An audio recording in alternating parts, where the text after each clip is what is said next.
وَإِذَا الْأَرْضُ مُدَّتْ، زمین بوریے کی طرح سے لپیٹ دی جائے گی.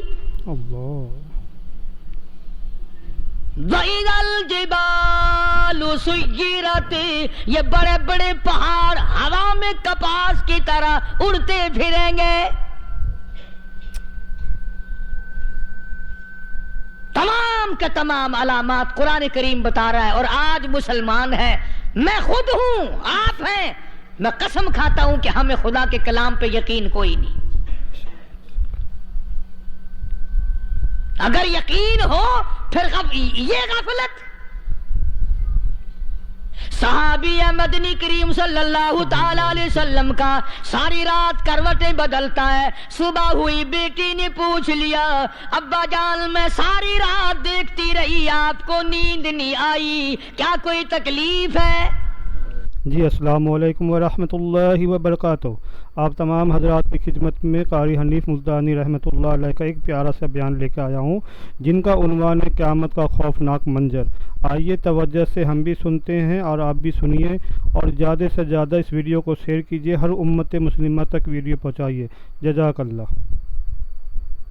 دیکھنے والی بیٹی کے بھی قربان جاؤں، بے چین ہونے والے ابا کے بھی قربان جاؤں. آخر بیٹی بھی جاگ رہی ہوگی تبھی تو دیکھا ہوگا. کہنے لگی ابا میں نے ساری رات کروٹیں بدلتے دیکھا، کیا بات ہے، آج نیند کیوں نہیں آئی؟ فرمایا لختے جگر او نور نظر، او میری بیٹی کل قرآن کریم کی ایک آیت سن کے آیا ہوں، ثم لم یتوبوا فلہم عذاب جہنم ولہم عذاب الحریق. اللہ اکبر، اللہ اکبر. او میری بیٹی جس نے قرآن کریم کے ذریعے جہنم کی خبر سن لی ہو، جہنم کے انگاروں کی خبر سنی ہو، جس نے جہنم کی تباہ کاریاں سن لی ہو، او میری بیٹی نیند کیسے آئے؟ کیسے نیند آئے؟ امام شافعی رحمت اللہ علیہ اتنے بڑے جلیل القدر ولی کامل ہیں، وقت کے امام ہیں، پرہیزگار متقی ہیں. اپنی بیٹی کو فرمانے لگے لختے جگر تیری آنکھیں بگڑتی چلی جا رہی ہیں، میں دیکھتا ہوں تو ساری رات نیند نہیں کرتی، ساری رات سوتی نہیں، مصلی پہ کھڑی ہو کر قرآن پڑھتی رہتی ہے، تو کچھ نیند کر لیا کر، آنکھوں سے محتاج ہو جائے گی. عرض کرنے لگے ابا جان نیند آتی ہے، بستر پہ لیٹ جاتی ہوں، آنکھ لگنے کو ہوتی ہے، فوراً میرے دل میں خیال آتا ہے شافی کی بیٹی تو نے تو بستر سنبھال لیا، صبح تیری نامعلوم زمین کے اوپر ہوگی یا لاکھوں من مٹی کے نیچے ہوگی. اللہ اللہ. پھر میری نیند اکھڑ جاتی ہے، پھر کھڑی ہو کر خدا کا قرآن پڑھتی ہوں. وہ ساری رات قرآن پڑھا کرتے تھے، اور بدقسمت قوم تمہیں صبح اٹھ کر قرآن کا سپارہ پڑھنے کی توفیق نہیں. اے مسلمان پر قرآن کا دیدار نصیب نہیں، قرآن کی زیارت نصیب نہیں، گدھے کی طرح کھاتے سو گئے اور گدھے کی طرح صبح اٹھ کر کھانا پینا شروع کر دیا. تو رب کے کلام کا اتنا باغی کہ تو دیکھنا پسند نہیں کرتا.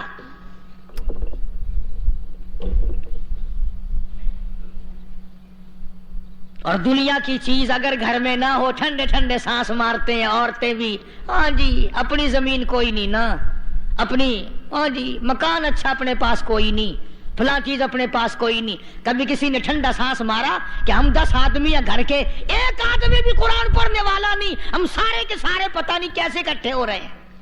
اللہ اللہ. اگر دل میں عظمت ہو، ڈاکٹر ہو، افسر ہو، وزیر ہو، آخر ہے تو انسان، ہے مسلمان، ہے مدنی کریم صلی اللہ علیہ وسلم کا امتی، پھر قرآن سے اتنا دور کیوں ہے؟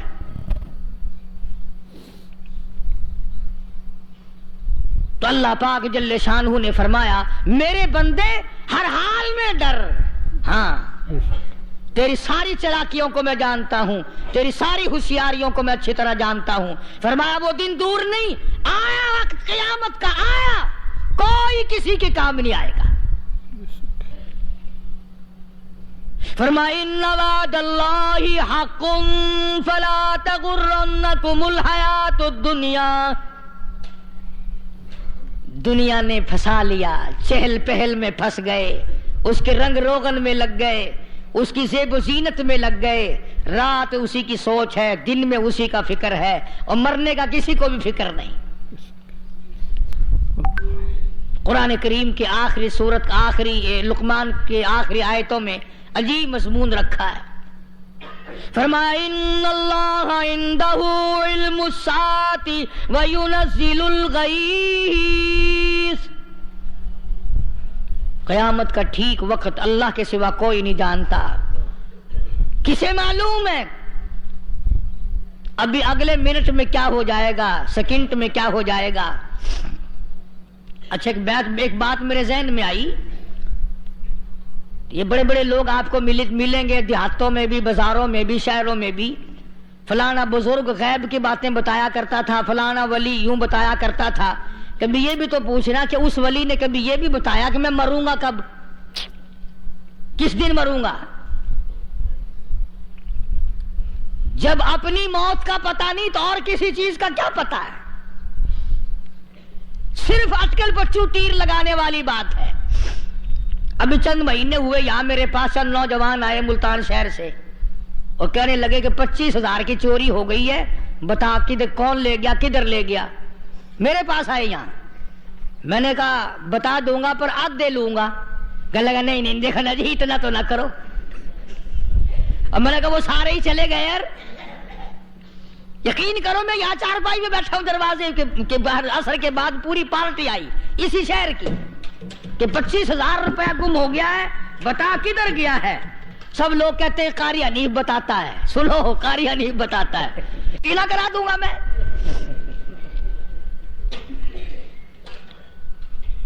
جتنا میں نے انکار کیا میرے سر ہوتے چلے گئے. اخیر میں نے بکواس کر دی. میں نے کہا اچھا بتاؤں گا پھر آدھے لوں گا. کہ لگے نہیں. تماشا دیکھا یعنی اندازہ لگاؤ کہ ہم شہر سے سن کر آئے ہیں کہ قاری حنیف چوریاں بتاتا ہے. اللہ غنی، کس کو معلوم ہے کہ ابھی کیا ہو جائے گا. اللہ پاک نے کسی کو نہیں بتایا. فرمایا ان اللہ عندہ علم الساعۃ وینزل الغیث. اللہ قیامت کا ٹھیک وقت کسی کو معلوم نہیں. بارش کا کوئی پتہ نہیں کب ہوگی، کتنی ہوگی. تم ابھی کہہ رہے ہوگے کہ جی محکمہ موسمیات والوں کو پتہ چلتا ہے. ان 3 مہینے میں یہ محکمہ موسمیات والے کئی دفعہ کہہ چکے ہیں کہ بوندا باندی ہوگی، مگر کچھ بھی نہیں ہوا.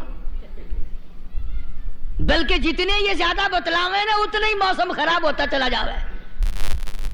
پچھلے سال انہوں نے روئی کی گانٹھوں کی گنتی بتائی کہ اتنی کپاس پیدا ہوگی ملک میں، اتنی روئی کی گانٹھ بنے گی، اتنی باہر بھیجیں گے اور اتنی اپنے گھر رکھیں گے. ذرا پوچھو تو صحیح ذمہ داروں سے سر کھجاتے پھرے کہ کھاد کے پیسے بھی واپس نہیں ہوئے. بھلا کسی کو کیا پتا کہ ابھی کیا تھا اور ابھی کیا ہو جائے گا، کل کیا ہوگا، پرسوں کیا. ایک اللہ کی ذات جانتی ہے. فرمایا وَيُنَزِّلُ الْغَيْثَ. کوئی نہیں جانتا بارش کب ہوگی، کتنی ہوگی، کہاں تک ہوگی، کس قدر ہوگی، کس طرح میں ہوگی. وَيَعْلَمُ مَا فِي الْأَرْحَامِ.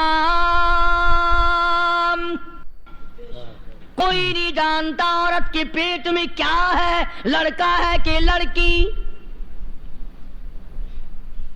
باپ کو پتہ نہیں، ماں کو پتہ نہیں، دادی کو پتہ نہیں، نانی کو پتہ نہیں. یوں کہ کسی کو پتہ ہو یا نہ ہو حضرت صاحب کو پتہ لگ جاتا ہے. حضرت صاحب کو کیوں؟ حضرت صاحب ٹھڈ دے اندر وڑدا ہوندا ہے. تماشا دیکھ، کوئی کسی کو پتہ نہیں چلتا. اور خدا نے اپنی خدائی کسی کو تقسیم کر کے دینی نہیں. لم یلد ولم یولد. نہ میرے ماں باپ، نہ میں کسی کا باپ، نہ میری اولاد، نہ میں کسی کی اولاد.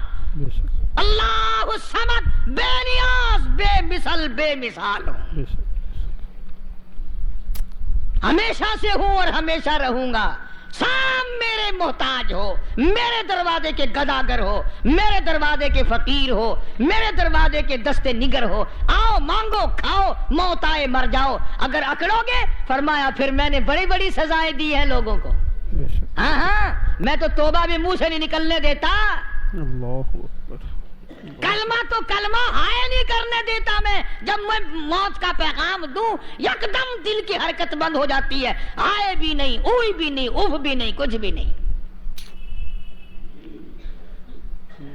فرمایا وَيَعْلَمُ مَا فِي الْأَرْحَامِ, کسی کو پتہ نہیں عورت کے پیٹ میں کیا چیز ہے. دیکھو نا, جس نے 9 مہینے بچہ پیٹ میں رکھا, جب بچہ پیدا ہوتا ہے نا خود ماں بھی کان لگاتی ہے, بتائیں گی لڑکا ہے کہ لڑکی ہے. بےتابی سے انتظار کرتی ہے, بڑی بے قراری سے انتظار کرتی ہے عورت کہ یہ دائی بول لے, کوئی اور پاس والی بول لے, کوئی اور چھوٹی بڑی گھر کی عورت بول کے بتائے کہ لڑکا ہے کہ لڑکی ہے. اور جس نے 9 مہینے پیٹ میں رکھا, جب اس کو پتا نہیں تو پرلی طرف بیٹھے ہوئے حضرت صاحب کو پتا کیسے چل گیا. وَيَعْلَمُ مَا فِي الْأَرْحَامِ, زیادہ سے زیادہ تمہیں یہ کہیں گے جی فلاں بزرگ نے دعا کی تھی اللہ میاں لڑکا دے گا, لڑکا ہو گیا. ٹھیک ہے, دعا تو بھی مانگ, بزرگ بھی مانگے, پیر بھی مانگے, فقیر بھی مانگے, عالم بھی مانگے, ماں بھی مانگے, باپ بھی مانگے, خاندان سارے مانگو. بات یہ ہے مانگو تو سارے, پر یوں کہو دینے والا وہ ایک ہے بس. یہ ہے اصل بات. اور مانگنے کی تو کوئی کسی کی وہ نہیں. امام الانبیاء محبوب کبریا حضرت محمد مصطفیٰ صلی اللہ تعالی علیہ وسلم سیدہ عائشہ صدیقہ رضی اللہ تعالی عنہا فرماتی ہیں میں سوئی ہوئی تھی, اچانک میری آنکھ کھلی, میں نے کالی کملی والے کو سجدے میں دیکھا, رو رہے ہیں, دعائیں مانگ رہے ہیں, رو رہے ہیں. حضرت عائشہ فرماتی ہیں اللہ اکبر, فرماتی ہیں اتنے روئے سرکار مدینہ صلی اللہ علیہ وسلم, سانس رک گیا, سانس گھٹ گیا آپ کا. حضرت عائشہ فرماتی ہیں میں اپنا جگر پکڑ کے بیٹھ گئی, کہیں آج بیوہ تو نہیں ہو جاؤں گی. اللہ اکبر. نبی نے اتنا مانگا, اتنا مانگا, اتنا مانگا, اس کائنات میں مانگنے والا کوئی آیا ہی نہیں. ہر آن مانگا, ہر لمحہ مانگا, ہر گھڑی مانگا, اور اتنا مانگا. میری بات لکھ کے لے جاؤ انشاءاللہ, کچی پکی بات نہیں. سیدہ عائشہ صدیقہ رضی اللہ تعالی عنہا گواہ ہے, سیدہ فاطمہ الزہرا رضی اللہ تعالی عنہا گواہ ہے, نبی کی گھر والی گواہ, نبی کی لخت جگر نوری نظر فاطمہ الزہرا گواہ. فرماتی ہیں حضور کریم صلی اللہ علیہ وسلم کا جب آخری وقت آیا, آواز بالکل ختم ہو گئی, آواز بالکل پست ہو گئی, پھر بھی لب حرکت کرتے تھے, لب حرکت کرتے تھے, دونوں کی دونوں. فرماتی ہیں ہم نے کان لگایا, آواز تھی ربی حبلی امتی, ربی حبلی امتی, اور میرے مولا میری امت کو معاف کر دے. اور خدا کی قسم کالی کملی والے نے آخری سانس تک مانگا ہی مانگا.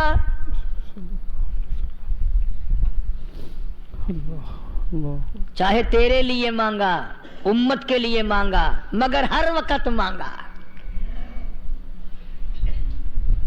اور یوں فرمایا کہ میدان حشر میں جب لوگ چاروں طرف سے پریشان ہو کر, عاجز ہو کر, تنگ ہو کر, دھکے کھا کر, ذلیل ہو کر, انبیاء علیہ الصلوۃ والسلام کے مشورے سے جب حضور کریم صلی اللہ علیہ وسلم کے دربار میں آئیں گے, مشکاۃ شریف میں حدیث موجود ہے, ارشاد حضور کریم صلی اللہ علیہ وسلم کا, فرمایا لوگ مجھے سفارش کے لیے کہیں گے اللہ اکبر, اللہ اکبر کبیرہ. تو یوں فرمایا, یہ نہیں فرمایا کہ میں اللہ میاں کو ٹیلی فون کروں گا کہ دیکھنا ذرا خیال کرو امت آ رہی ہے میری, یا امت کو یہ کہے کہ رکا لے جاؤ, بلکہ یوں فرمایا جیسے امت آ کر کے مجھے پریشان کرے گی میں سجدہ کروں گا, میں سجدہ کروں گا. اس وقت بھی سر میرا در تیرا, جھولی میری عطا تیری, اور حدیث پاک کا اگر مضمون پڑھ کر دیکھو سارے مضامین حل ہو جائیں. یوں فرماتے ہیں خود حضور کریم کہ میں اتنا لمبا سجدہ کروں گا اس وقت قیامت میں، اتنا لمبا سجدہ کروں گا کہ 7 دن 7 راتیں کا وقت 1 ہفتے کے برابر وقت لگ جائے گا، میں سر سجدے سے نہیں اٹھاؤں گا. اللہ اکبر اللہ اکبر. اتنا لمبا سجدہ کروں گا کہ 1 ہفتے کے مقدار وقت لگ جائے گا. یہ مقدار کیوں فرمایا؟ قیامت کا دن ہے نا، دن ڈھلنا نہیں، چھپنا نہیں، رات آنی ہی نہیں، رات تو ہے ہی نہیں نا، اس لیے فرمایا 1 ہفتے کی مقدار دن لگ جائے گا، وقت ختم ہو جائے گا پورا ہفتے کے برابر. اس کے بعد اللہ پاک مجھے فرمائیں گے ارفع راسک یا محمد صلی اللہ علیہ وسلم، میرے محبوب سر اٹھاؤ، سل مانگو توتا دوں گا، مانگو دیا جائے گا. سوف یعطیک ربک فترضی، تیرا رب تجھے راضی کر دے گا. صحابہ اکرام رضوان اللہ تعالی علیہ مجمعین نے عرض کر دیا یا رسول اللہ صلی اللہ علیہ وسلم آپ کس وقت راضی ہوں گے؟ کتنے لوگ جنت میں چلے جائیں گے، دوزخ میں چلے جائیں گے، آپ کس وقت راضی ہوں گے؟ خدا کی قسم اس محسن کائنات کا کیا کہنا کالی کملی والے نے جو ہم پر مہربانی فرمائی. یوں فرمایا جب تک ایک ایک امتی کلمہ پڑھنے والے کا ہاتھ پکڑ کر جنت میں نہ لے جاؤں میں محمد الرسول اللہ کو چین نہیں آئے گی. ایک ایک کو لے جاؤں گا اور چین نہیں آئے گا مجھے اس وقت بھی. تو عرض یہ کر رہا تھا کہ قرآن کریم نے اور تمام چیزوں میں عقیدے کا سدھار کہ عقیدہ بناؤ. یہ جو عقیدہ ہے نا اس کی حیثیت ایسی ہے جیسے پہلی اینٹ عمارت کی. اگر اینٹ ٹیڑھی ہو گئی تو ساری عمارت ٹیڑھی ہو جائے گی. اگر عقیدہ صحیح نہیں تو سارے اعمال ٹیڑھے ہو جائیں گے، اور اگر عقیدہ صحیح ہے تو اعمال بھی اور تمام افعال بھی اخلاق بھی تمام کی بنیاد جو ہے وہ صحیح رہے گی اور اچھی توفیق ہوگی. یہ عربی کلمہ ہے، آپ اور میں اگر کلمے کا معنی سمجھ لیں پھر بھی بات بنتی ہے. یہی تو معنی لا الہ الا اللہ. کوئی نہیں بگڑی بنانے والا، کوئی نہیں حاجت روا، کوئی نہیں مشکل کشا، کوئی نہیں تیرا ہاتھ پکڑنے والا، کوئی نہیں مجھے اور آپ کو اولاد دینے والا، کوئی نہیں بیوی بچے دینے والا، کوئی نہیں یہ ہر روز روٹی کھلانے پانی پلانے والا اس کے سوا کوئی نہیں الا اللہ. ایک اللہ کی ذات ہے. اور فرمایا کہ یہ بتایا کس نے کہ یہ سب کچھ کرنے والا کون ہے؟ محمد الرسول اللہ صلی اللہ علیہ وسلم، کہ ہمارے آقا اور مولا حضرت محمد الرسول اللہ صلی اللہ علیہ وسلم نے بتایا. تو قرآن کریم کی ان آیتوں نے وضاحت کر دی وما تدری نفس ماذا تکسب غدا. کسی کو پتہ نہیں کل کیا ہو جائے گا، صبح کو کیا ہو جائے گا، شام کو کیا ہو جائے گا. وما تدری نفس بأي أرض تموت. کوئی نہیں جانتا موت کس جگہ پہ آئے گی. کسے معلوم ہے کہ میری قبر کہاں بنے گی؟ کوئی نہیں جانتا میرے اس بدن کو جانور کھا جائیں گے. کسی کو علم نہیں ہے کہ قبر کا گڑھا ملے گا کہ نہ ملے گا، کفن ملے گا کہ نہ ملے گا، نماز جنازہ نصیب ہوگی کہ نہ ہوگی، غسل نصیب ہوگا کہ نہ ہوگا. کوئی نہیں جانتا کلمہ پڑھتے موت آئے گی یا کنجری کے گانے سنتے گاتے موت آئے گی. کس کو علم ہے کہ آخری کلام جو دنیا میں ہوگا وہ درود پاک ہوگا یا قرآن کریم ہوگا یا دعا ہوگی یا استغفار ہوگا، اور یا گالی منہ سے نکلے گی دم نکل جائے گا. کسے معلوم ہے؟ اس لیے فرمایا وما تدری نفس بأي أرض تموت. کوئی نہیں جانتا موت صبح آئے گی یا شام آئے گی. بیوی بچوں کے سامنے آئے گی یا اسپتال میں، کوئی پاس ہوگا بھی یا کہ نہیں جس وقت موت آئے گی کسے معلوم، سجدے میں آئے گی یا کنجری کی گود میں آئے گی کیا پتا، فلم میں آئے گی یا مسجد میں آئے گی۔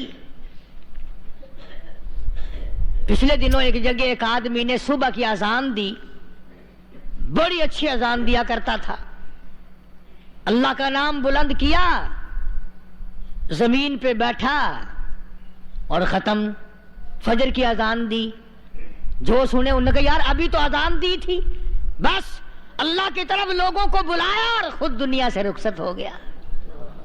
ہاں کسی کی موت یوں بھی آیا کرتی ہے، کسی کی سجدے میں آ جاتی ہے، کسی کی مراقبے میں آ جاتی ہے، اللہ اکبر، کسی کی نماز میں آئے، اللہ کی طرف دھیان لگے ایسا لگے کہ لگی جائے وہ چلا ہی جائے۔ ہمارے استاد محترم مولانا عبد الخالق صاحب رحمۃ اللہ علیہ یا کبیر والے میں تھے، بہت بڑے عالم، جید عالم، سمندر تھے علم کے، بس صبح کی نماز کے بعد مراقبے میں بیٹھے اللہ اللہ کر رہے ہیں، بس جیسے اتحیات میں بیٹھتے ہیں نا اسی طریقے سے بیٹھے تھے۔ دن چڑھ گیا، بھتیجے نے آ کر کے کہا حضرت ناشتہ تیار ہے، جواب کوئی نہیں۔ پھر کچھ دیر کے بعد آیا کہ حضرت ناشتہ تیار ہے، جواب کوئی نہیں۔ اور دن چڑھ گیا، ہاتھ لگا کے دیکھا کہ حضرت تو پہنچ گئے اللہ کے یہاں، کس حالت میں؟ ایسی اللہ اللہ اللہ سے لو لگائی کہ اللہ ہی کے یہاں چلے گئے۔ اور ان اللہ والوں کے پاس اس نیت سے لگا کرو میری آخرت بن جائے، میری قبر بن جائے، میرا آخری کلام جو دنیا میں ہو وہ کلمہ ہو، استغفار ہو، درود پاک ہو، قرآن کریم ہو، پھر تو مزہ ہے۔ اور اگر ہائے ہائے ہائے ہائے کرتے مر گئے تو کیا ہوا؟ فرمایا ان اللہ علیم الخبیر،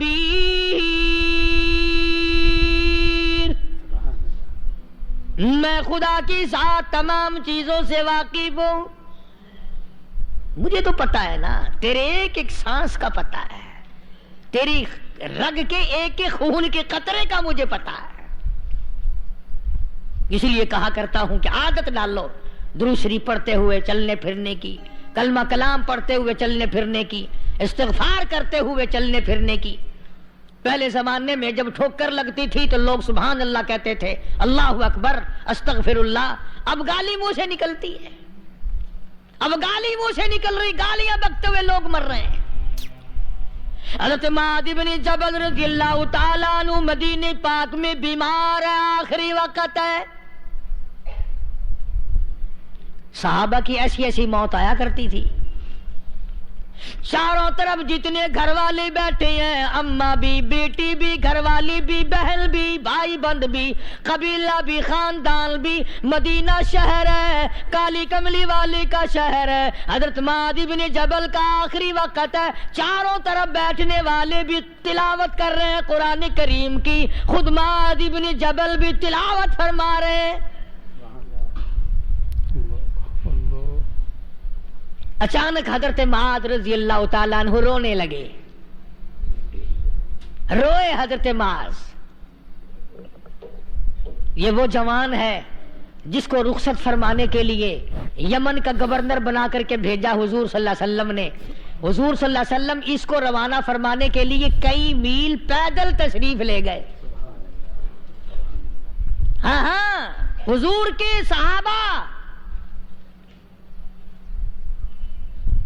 تو معاذ بن جبل جب رونے لگے تو گھر والوں نے پوچھا کیوں؟ کوئی بیٹھا ہوگا نا، کہنے لگا ڈر گئے، موت سے ڈر رہے ہو، موت سے ڈر کے رو رہے ہو؟ حضرت معاذ کہنے لگے نہیں، موت سے کیا ڈرنا، میں کیوں ڈروں موت سے، اس نے تو آنا ہی آنا ہے، میں نہیں ڈرتا۔ انہوں نے کہا پھر رویا کیوں رو رہے ہو؟ اللہ اکبر۔ صحابی کہتا ہے میرے دل کی تمنا میرے دل میں رہی، میری آرزو پوری نہ ہو سکی، میری حسرت میرے دل میں رہی، میرا شوق پورا نہ ہو سکا، میری آرزو پوری نہ ہو سکی، میری تمنا پوری نہ ہو سکی، بستر پہ موت آ رہی ہے اس لیے رو رہا ہوں۔ اے کاش رمضان کا مہینہ ہوتا، میں روزے دار ہوتا، گرمی کا موسم ہوتا، مجھے سخت پیاس لگی ہوتی، ہوتی, کفار سے مقابلہ ہوتا, میدان جہاد اور جنگ ہوتا, میں کئی کافروں کو قتل کر دیتا, پھر وہ مجھے قتل کر دیتے, میری زبان کاٹ لیتے, میری اللہ کے یہاں پیشی ہوتی, میرا رب مجھ سے پوچھتا میں آج دنیا سے کیا لایا, میں عرض کرتا الہی بولوں کیسے, تیری راہ میں زبان کٹا کے آیا ہوں اور روزہ رکھ کر آیا ہوں, تیری محبوب کے حوض کوثر کے پانی سے روزہ افطار کروں گا. کہتا اس لیے رو پڑا ہوں کہ بستر پہ موت آ رہی ہے. ڈر کس چیز کا؟ یہ نہیں ڈرا کرتے تھے. حضرت ابو ایوب انصاری سب کہہ دو رضی اللہ تعالی عنہ. اللہ اکبر, کتنا بڑا مقدرہ والا جوان ہے. مدینے پاک میں حضور کریم صلی اللہ علیہ وسلم نے اسی کے یہاں ڈیرا لگایا. آخری وقت ہے, بیمار ہے ابو ایوب انصاری. مدینے سے صحابہ جنگ کے لیے چلے. آؤ صحابہ کی تمنائیں دیکھو. ہم جتنے بیٹھے ہماری تمنا تو یہی ہے نا, کاروبار بڑھ جائے, مکان دکان کا ساز و سامان بڑھ جائے, یہ مل جائے وہ مل جائے, یہ ہو جائے وہ ہو جائے. ابو ایوب انصاری بیٹھے ہوئے دیکھ رہے ہیں صحابہ سواریوں پہ پیدل تلوار نیزے تیر لے کے چلے. ابو ایوب انصاری کہنے لگے کہاں چلے ہو؟ کہ جہاد فی سبیل اللہ کے لیے. کہنے لگا مجھے بھی لے چلو. سمجھ رہے آپ سارے؟ فرمایا مجھے ساتھ لے چلو. کہا کمال ہے, بیمار آدمی اور جنگ میں بیمار کا کیا کام ہے, کیا کرو گے؟ نے کہا مہربانی کرو, احسان کرو مجھ پر, مجھے ساتھ لے کے چلو. خدا کے بندے بیمار ہے, کرے گا کیا میدان جہاد میں؟ کہنے لگا تم تو بیمار کی بات کر رہے ہو, مجھے ساتھ لے چلو اونٹ پہ ڈال کر. توجہ کرنا ذرا, آخری بات میرے یاد آئی ہے بتانے لگا ہوں. ابو ایوب انصاری حضور کا میزبان مدینے والا کہتا ہے میں بیمار ہوں, مجھے اونٹ پہ ڈال کے لے چلو, اور اگر میری راستے میں موت آ جائے پھر بھی میری لاش کو ساتھ لے جانا. جہاں کفر اور اسلام کا جنگ ہوگا, مقابلہ ہوگا, اس میدان میں میری لاش کو پھینک دینا. شاید کسی مجاہد کی سواری کا پیر میرے اوپر آ جائے, میں بھی قیامت میں اللہ کے حضور میں کہوں گا یا اللہ تیرے میدان جہاد سے اٹھ کے آیا ہوں میں بھی. اندازہ لگا ابو ایوب انصاری کی تمناؤں کو دیکھ, حضرتوں کو دیکھ. فرمایا مجھے ساتھ لے چلو, اگر میری موت آ جائے تو لاش کو بھی پھینکنا نہیں, دفن راستے میں نہ کرنا, ساتھ لے چلو, وہاں میدان میں ڈال دینا, اور اسلام کے لیے جو لڑنے والے ہوں, کفر کو مٹانے والے ہوں, ان کے پیر میرے اوپر آ جائیں, میں کامیاب ہو جاؤں گا. ایک تم ہو جو مسجد میں جھاڑو دینے سے بھی آر کرتے ہو, صف بچھانے میں بھی تمہیں شرم آتی ہے, صف اکٹھا کرنے میں بھی تمہیں شرم آتی ہے, ادھر ادھر کوئی چیز کرنے میں تمہیں کیا معلوم ہے جس وقت قیامت کے دن ان شاہی درباروں کے خادموں کو انعام ملے گا نا, پھر ٹکرے مارو گے, او ہو لو بھائی کمال ہو گیا, ہم تو یوں ہی رہ گئے. آج توفیق نہیں رہی, اللہ سے مانگ, سوتے بھی مانگ, جاگتے بھی مانگ, ہر وقت مانگ, وہی تیری میری جھولی بھرے گا, اسی کی عطا اور بندہ نوازی سے ہم سب کا کام چلے گا. فرمایا ان اللہ علیم خبیر, میں تمہاری ضروریات کو بھی جانتا ہوں, ہر چیز کا مجھے پتا ہے. اللہ مجھے اور آپ کو عمل کی توفیق عطا فرمائے. اللہ پاک اپنے فضل و کرم سے ہم سب کو اپنے بندے بنا لے, عقائد اور اعمال کی درستی فرما دے, مرتے وقت ایمان کی دولت عطا فرمائے. وآخر دعوانا بہت عمدہ بیان تھا, آپ توجہ سے سماعت فرمائیں. ستارے زمین پہ دھڑام دھڑام کر, بہت عمدہ بیان تھا, توجہ سے آپ نے سماعت فرمایا. جزاک اللہ.